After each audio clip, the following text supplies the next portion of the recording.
Exercise 3.1. Prove that the sum from k equals 1 to n of k is equal to 1 plus 2 plus 3 all the way up to n. That one's just a definition, but we want to prove that this is equal to n times n plus 1 divided by 2. I think quite a few different ways to go about this, and I think a very famous one was by Mr. Gauss, but I'm sure he's not the first one to see this. But there's a story that he did this when he's a little kid, when his teacher gave him a problem like this, and he made the observation that first, let's suppose that n is odd. Then that means that n minus 1 is even. Okay, and so it can be divided by 2.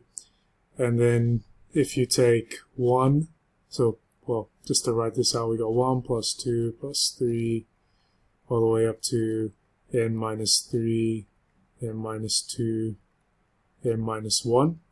So if we add all of these things together, so 1 plus n minus 1 makes n, and 2 plus n minus 2 makes n, and 3 plus n minus 3.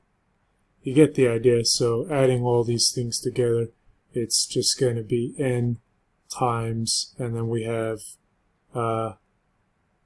n minus 1 divided by 2 pairs. So n times n minus 1 divided by 2. And then since we're actually summing up to n, we have to add on n there, and then if you add those together, you get n times n plus 1 divided by 2. And similarly, if we consider the case where n is even, then, well, 1 plus 2 plus 3 all the way up to n minus 2, n minus 1, n. Then in this situation here, it's just n plus 1 is n plus 1, and then n minus 1 plus 2 is still n plus 1, n minus 2 plus 3 is still n plus 1. So, well, in total you have n divided by 2 lots of n plus 1. So we end up with the same thing. And given this nice formula here, it should be very quick to prove the one at the bottom there. The sum from k equals 1 to n of c times k plus d, where c and d are any constants.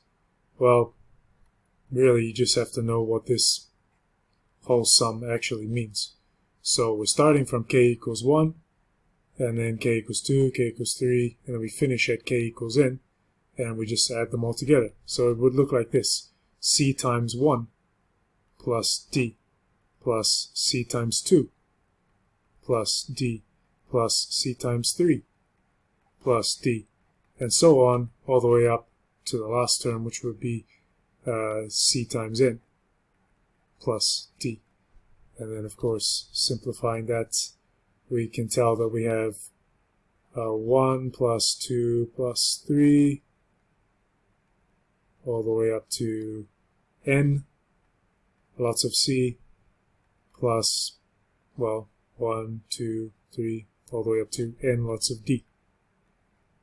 So that is just equal to c times the sum from k equals 1 to n of k, and then this thing plus n times d.